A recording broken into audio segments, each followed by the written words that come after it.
kalah, itu sangat semangat di Nagaya. Boleh tahu nggak apa yang membuat Pak Benny ini sangat semangat di Nagaya? Apa alasannya, Pak? Karena dalam sejarah saya menjalankan sebuah bisnis, itu belum pernah saya ketemu bisnis seperti Nagaya, sejujurnya. Jadi Nagaya ini ibarat kata kalau pria mencari wanita, ya, kita kan mencari yang benar-benar sempurna, tapi karena belum dapat yang sempurna, dan tiba-tiba nongol di depan kita yang sempurna gitu kan pasti nggak pakai lama, udah nggak lihat kiri kanan hajar aja terus gitu kan, sampai dapat gitu kan. Nah, jadi kalau saya pribadi karena saya melihat sesuatu yang berbeda itu di Nagaya, yang membuat saya, tertarik untuk, "Ah, ini aja nih, ini udah paling perfect ini, mau jalanin apa lagi," gitu kan, udah paling bener adalah Nagaya aja. Nah, itu yang membuat saya tuh semangat gitu. Oke, berarti ini juga untuk wanita kalau mencari pria yang perfect ya inilah Nagaya ya istilahnya ya. Oke, Pak Benny boleh boleh diceritakan nggak singkat Mhm, saja apa mhm, dari Nagaya ya, apa aspek-aspeknya yang membuat Pak Benny ini sangat wow gitu loh, dia ini perfect. Secara oke. singkat. Yang pertama saya melihat ini adalah the next Bitcoin, yang di mana saya bisa, pastikan bahwa, eee, fenomenal Bitcoin ini akan terulang di Nagaya. Kenapa? Karena kalau kita bicara altcoin yang lainnya, fenomenal, seperti Bitcoin itu tidak akan pernah bisa. Kenapa? Karena apa kelebihan mereka ketimbang Bitcoin? Nggak ada. Semua sama, bahkan lebih parah lagi dari Bitcoin gitu kan. Cuma menang kesannya teknologinya keren seperti kata Pak Alfian.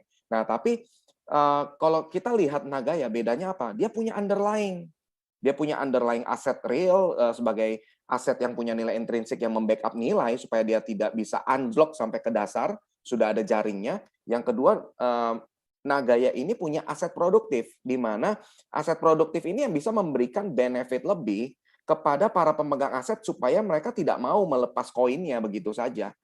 Cenderungan orang adalah untuk mengkeep, tidak mau, istilahnya disayang-sayang lah, tidak mau dilepas-lepas. Nah, kedua aspek ini yang membuat, aspek orang yang, mau lepas koin karena harga naik dikit sudah dijual, ini tidak akan terjadi di Nagaya. Mau dia naik sampai setinggi apapun, saya yakin pasti orang lebih cenderung untuk simpan.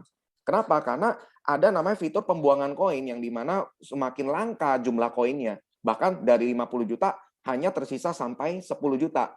Saya cuma berpikir adalah kalau saya yang bertahan sampai di 10 juta, seberapa banyak koin yang saya masih pegang dan seberapa besar kekayaan saya saat itu terjadi. Nah, jadi saya melihat bahwa Nagaya ini bisa menjadi the next Bitcoin, bahkan yang lebih hebat dari Bitcoin, maka saya langsung lihat, wah ini konsep yang saya akan harus jalani dan wajib untuk saya besarkan. Kenapa? Karena ini masa depan yang benar-benar cerah gitu kan.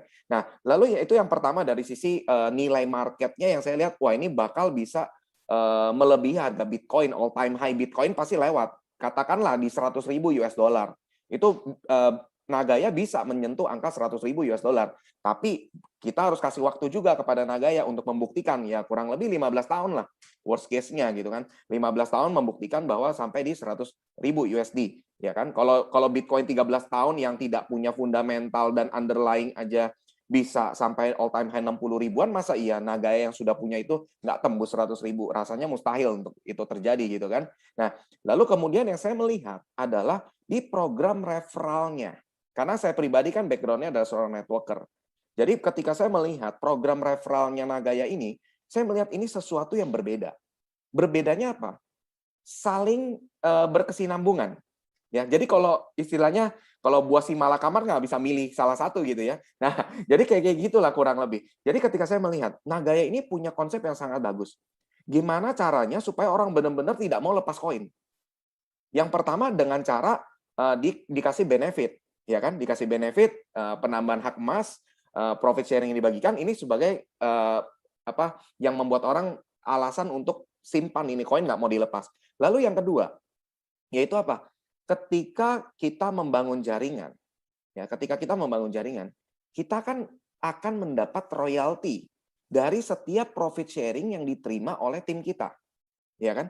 Nah, ketika, mereka semua terima profit sharing, kita terima royaltinya. Otomatis kita sebagai leader di atas pun, kita akan sebisa mungkin memprotek tim untuk tidak melepas koinnya, ya kan? Akhirnya apa? tidak akan terjadi yang namanya jual murah atau obral koin. Seperti yang di luaran sana, naik dikit atau masuk market aja langsung WD, WD, WD, WD gitu kan. Karena apa? Takut habis masuk market unblock nilainya sampai ke dasar. Makanya pas setiap masuk market langsung WD gitu kan. Nah, kalau di Nagaya mau masuk market pun nggak ada yang WD rasanya ya. Kecuali orang itu istilahnya orang-orang yang ikut-ikutan, nggak ngerti konsep, cuman karena latah dia ikutan beli gitu. Nah, nanti pas udah masuk market, nah mereka yang jual. Tapi kembali lagi, orang yang jual ini akan ditelan oleh orang yang mengerti konsep Nagaya. Jadi walaupun berapa banyak orang yang beli secara ikut-ikutan, tapi pada saat masuk market dan mereka jual, pasti semua komunitas Nagaya yang sudah ngerti konsep pasti akan menelan semua koin yang dijual itu.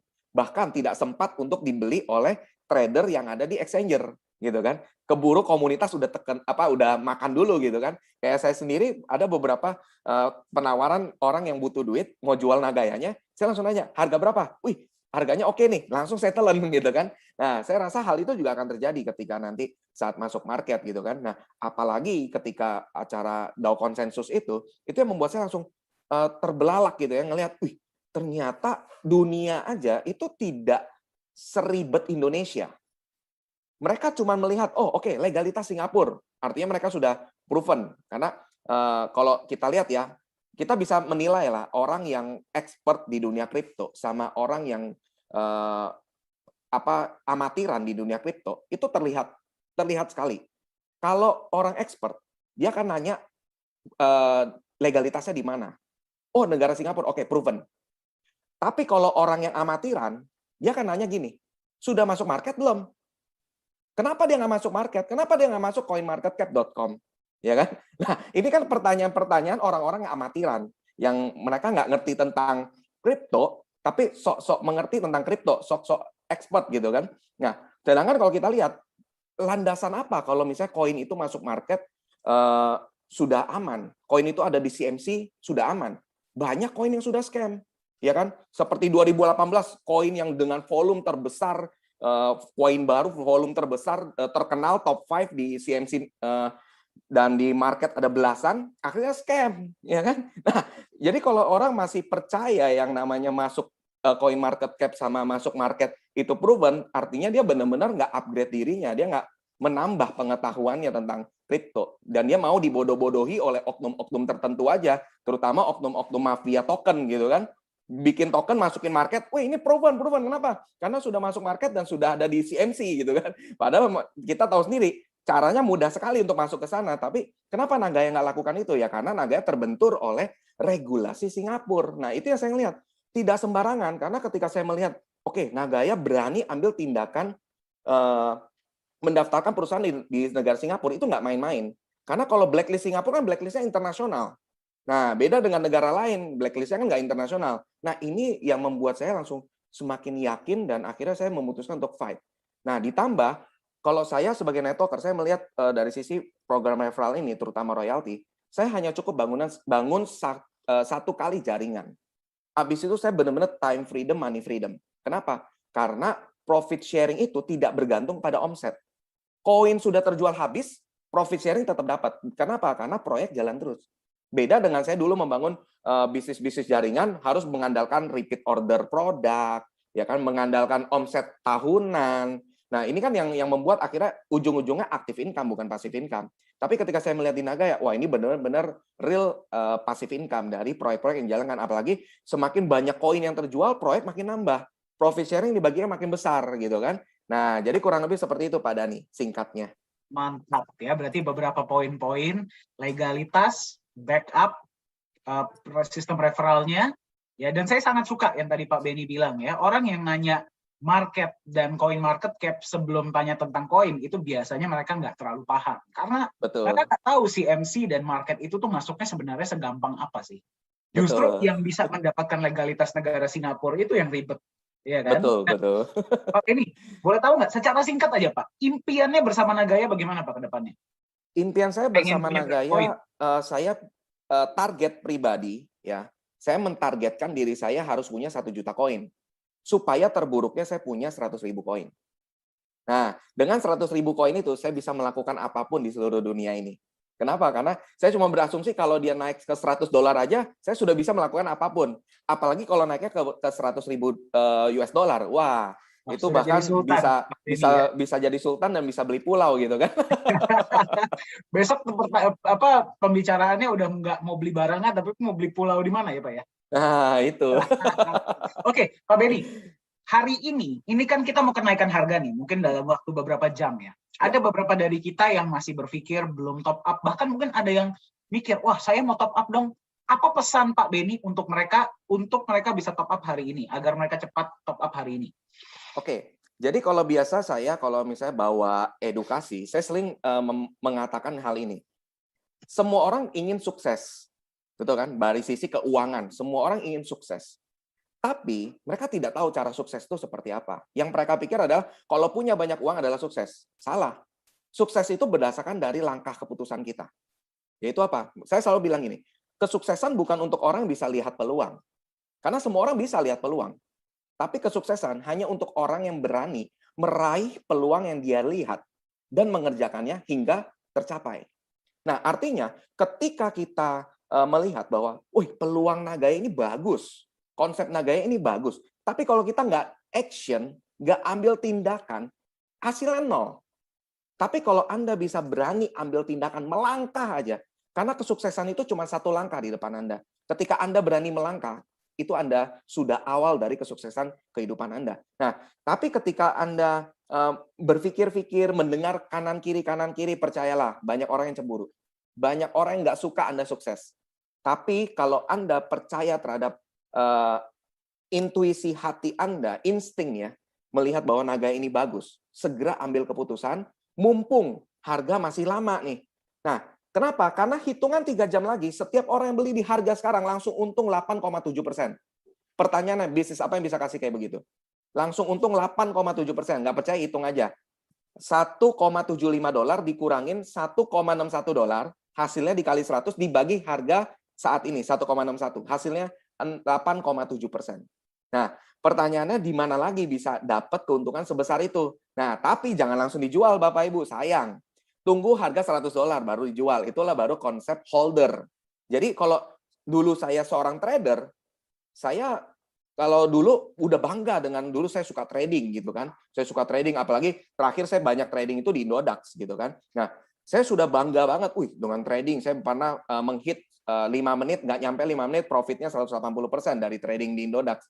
Tapi ketika saya melihat, loh kok keuntungan seorang trader kalah dengan keuntungan seorang holder, ya kan? Nah dari situ saya langsung mengupgrade diri saya, naik level.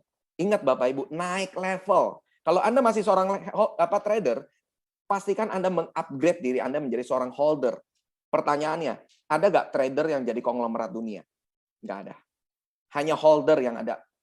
Jadi kalau Anda lihat Warren Buffett, Bill Gates, dan lain sebagainya, mereka itu holder, bukan trader. Mereka nggak punya waktu dan nggak mau buang-buang waktu untuk melihat chart. Itu ciri khas mereka. Mereka sukanya adalah apa? Main golf. Mereka sukanya liburan. Mereka sukanya having time with family gitu kan. Nah, tapi nggak pernah lihat gadget, nggak pernah. Karena apa? Mereka cukup lihat gadget itu sekian menit. Langsung mereka hold satu aset, mereka simpan itu belasan tahun, puluhan tahun, baru mereka buka lagi, mereka jual. Nah, itulah ciri khas seorang holder. Jadi Anda pastikan untuk Anda naik level menjadi seorang holder. Beli Nagaya sekarang jangan jual di 5 tahun, tapi jualnya di 10 sampai 15 tahun. Nah, pesan saya kurang lebih seperti itu Pak Dhani. Mantap. Berarti Anda beli sekarang, dia dalam waktu beberapa jam itu langsung untung 8,7% ya. Betul. Dan ini hanya Anda bisa dapatkan, Anda nggak akan bisa lagi kembali ke harga ini. Dan saya suka pesan Pak Benny, tidak ada orang konglomerat itu yang trader. Semuanya itu memegang aset. Bahkan seperti Warren Buffett pun, dia sudah untung berapa ribu kali lipat ya dari aset-aset dia, tetap dia nggak jual loh Pak. Dia Betul. tetap pegang loh ya. Iya. Dia tetap keep sebagian kecil yang dia jual. Iya, dan malah dia bilang katanya saya hanya menikmati jalan saya tiap hari ya dari dividen saja kalau dari saham ya. Betul. Ya kan? Saham stok saya tetap biarkan. Oke, baik Pak Benny, saya biarkan Pak Benny kembali ke top up dan membantu tim ya karena saya tahu lagi hektik. Terima kasih banyak sudah berbagi. Salam untuk teman-teman di tim Pak Benny ya. Thank you Pak Benny, thank you. Oke ya, tadi kita sudah dengar dari Pak Benny Lu